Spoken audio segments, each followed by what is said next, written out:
Have you ever wondered how mozzarella is made?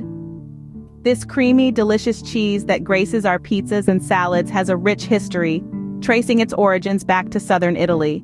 Known for its unique texture and mild flavor, mozzarella is a staple in Italian cuisine and a favorite across the globe.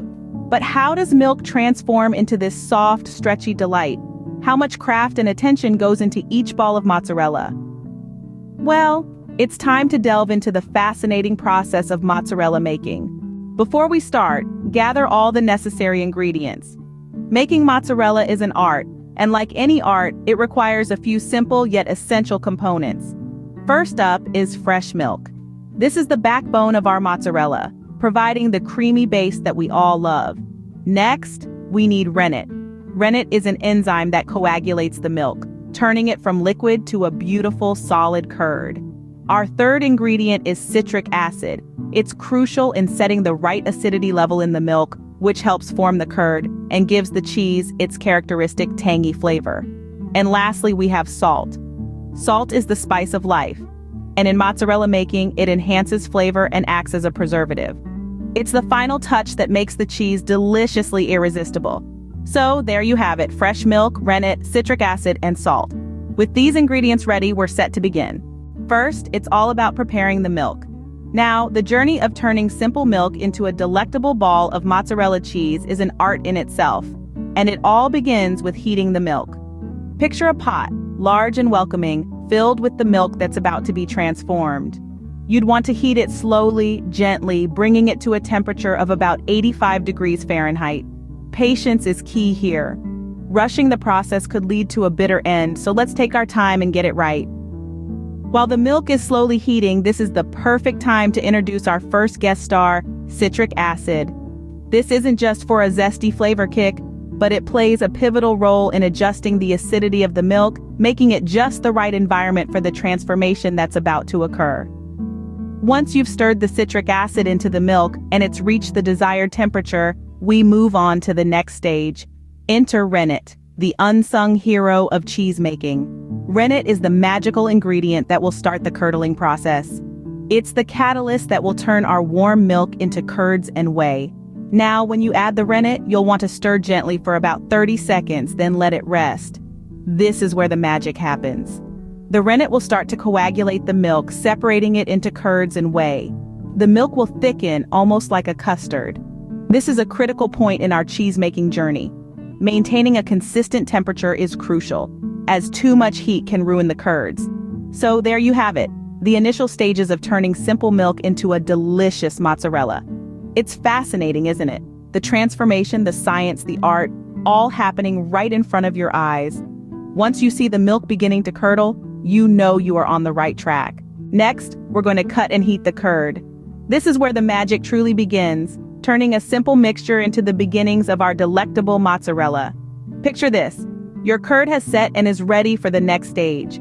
It's a solid mass, smooth and creamy. But we're not quite there yet. We need to cut this solid curd into smaller, more manageable pieces, and here's how.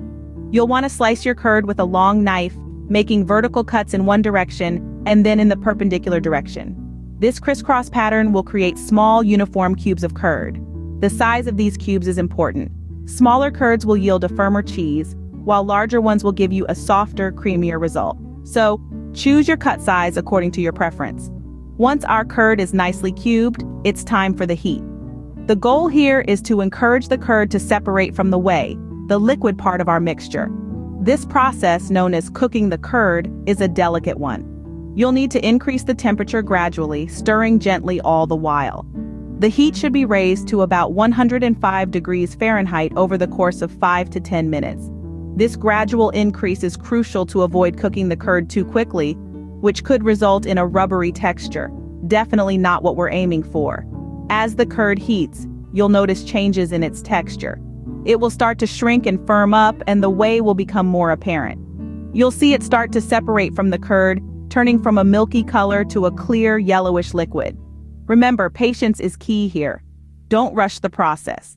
Allow the curd to cook and the whey to separate naturally. When you see clear whey separated from the curd, that's your cue to move to the next step. You're one step closer to that beautiful homemade mozzarella. Now comes the fun part, draining and kneading. This is where we bid farewell to the watery whey and say hello to our soon-to-be mozzarella. But first, let's drain the whey. To do this, you'll need to gently scoop up the curds and place them in a colander. Remember, we're handling future cheese here, so let's treat it with the respect it deserves. Once all the curds are in the colander, allow the whey to drain away. You might be wondering, should we save the whey? Well, the answer is a resounding yes. The whey is full of proteins and can be used in a variety of other recipes, from smoothies to bread dough, so don't pour it down the drain. Now that the curds are devoid of whey, it's time to knead. This is the moment when the magic truly happens, where our curds transform into that stretchy, chewy delight we know and love as mozzarella. You'll want to knead the curds just like you would a dough, folding and pressing, folding and pressing. It's a labor of love, but the results are worth every ounce of effort. As you knead, you'll notice the curds starting to stretch and become shiny. This is a good sign, a sign that you're on the right track. It's also an excellent arm workout. Who knew cheesemaking could double as a fitness routine? Keep kneading until the curd is smooth, shiny, and stretchy. This process might take a few minutes, but trust me, it's time well spent. Your patience will be rewarded with the most delicious and satisfying homemade mozzarella. So keep kneading, keep stretching, and keep watching that curd transform before your very eyes. It's a fascinating process, one that reminds us of the simple joys of creating something from scratch, of transforming ordinary ingredients into something extraordinary. Once your curd is shiny and stretchy, we're almost there. Just a few more steps to go, and then, my friends, you will be able to enjoy the fruits of your labor, your very own homemade mozzarella. Finally, it's time to shape and cool our cheese. But before we dive headfirst into this process, let's take a moment to appreciate the transformation our curd has undergone. From a humble mix of milk and rennet, we've kneaded and worked it into a smooth, shiny mass that's just begging to be shaped into beautiful balls of mozzarella. So, let's get shaping, shall we? Start by taking a portion of the cheese in your hands. You'll want to work quickly so the cheese doesn't cool down too much. Shape it into a ball by pulling the edges into the center and twisting it gently. It's a bit like wrapping a gift. You're trying to get all the ends to meet in the middle. Once you've twisted it off, you should have a lovely, smooth ball of mozzarella. The beauty of this process is that you can make your mozzarella balls as big or as small as you like, depending on what you plan to use them for.